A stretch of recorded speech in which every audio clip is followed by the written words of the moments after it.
anggaran negara untuk kesehatan dan pendidikan tidak boleh lagi dipandang sebagai biaya. Kesehatan dan pendidikan, alokasi anggarannya harus dipandang sebagai investasi. Investasi. Begitu dia dipandang sebagai investasi, maka kita akan menghitungnya berapa yang akan kembali di kemudian hari. Tapi kalau kita menganggap ini sebagai biaya, maka kita akan selalu berbicara tentang bagaimana membuat ini lebih efisien dan seringkali bagaimana dikurangi. Dan ujungnya alokasi untuk pendidikan dicoba diratakan sana sini, yang penting 20% terpenuhi, walaupun kenyataannya tidak mengubah kondisi pendidikan dan kesehatan di masyarakat. Ini harus diubah. Lalu kedua adalah persoalan hukum. Kita semua menyadari bahwa sebuah negeri ini akan maju bila aktivitas perekonomian, aktivitas sosial, aktivitas budaya itu semua ditopang dengan adanya kepastian hukum, rule of law.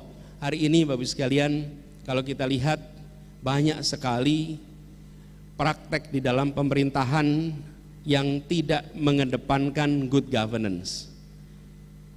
Harus dibereskan. Ujungnya kita kenal dengan istilah korupsi. Yang kedua, dunia usaha. Banyak dunia usaha yang berkiprah di Indonesia dari internasional, mereka memilih tidak menandatangani kontraknya di Jakarta. Mereka memilih menandatangani kontraknya di Singapura. Kenapa? Supaya ketika ada persoalan hukum, maka tidak menggunakan sistem hukum Indonesia, tapi menggunakan sistem hukum Singapura dan menggunakan pengadilan Singapura. Kenapa? Karena mereka tidak percaya bahwa di sini akan bisa mendapatkan keadilan yang sesungguhnya.